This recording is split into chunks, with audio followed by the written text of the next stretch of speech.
il y a 18 enfants de 1 à 12 ans. Des enfants qui sont pour certains scolarisés dans les écoles de Nantes et qui n'ont pas pu aller à l'école ce matin et qui ne savent pas quand est-ce qu'ils vont y aller et qui ne savent pas où ils vont dormir ce soir. Donc c'est une vraie honte d'État de déployer 10 quarts de CRS alors que c'est des gens qui appellent le 115 tous les jours. Donc hier, ils auraient pu avoir des propositions qu'on va peut-être leur faire ce soir. Et là, il y a un traumatisme ce matin, on ne savait pas, ils sortaient les enfants à 6h du matin sans savoir où ils allaient dormir ce soir.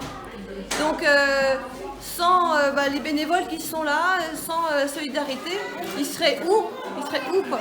Donc c'est une vraie honte. Et cette maison du peuple, elle était, les gens y avaient trouvé un abri depuis juillet, c'est ça? Alors, il y a des personnes qui avaient trouvé un abri depuis plusieurs semaines. Je ne sais pas quand exactement pour certaines, parce que certaines sont là parce qu'il n'y avait pas d'autre solution. Elles appellent 115 où elles étaient dans des lieux, soit à la rue, soit au gymnase Jeanne Bernard où c'était ignoble, où il y avait de plus en plus de femmes et d'enfants. Donc celui-là était plus correct pour accueillir des femmes et des enfants. Elles avaient un minimum d'intimité et d'hygiène supplémentaire qui était le taudis de Jeanne Bernard.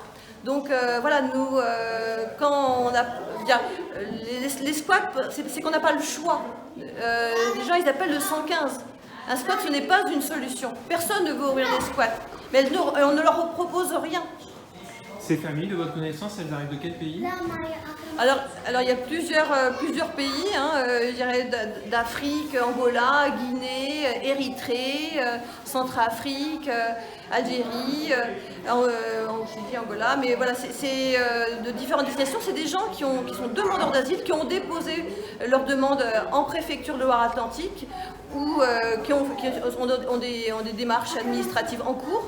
Et elles font le 115. Elles sont donc vous voyez, des femmes enceintes de 8 mois avec enfants. Donc la vulnérabilité, si elle n'est pas là, qu'est-ce qu'on dit d'autre, quoi?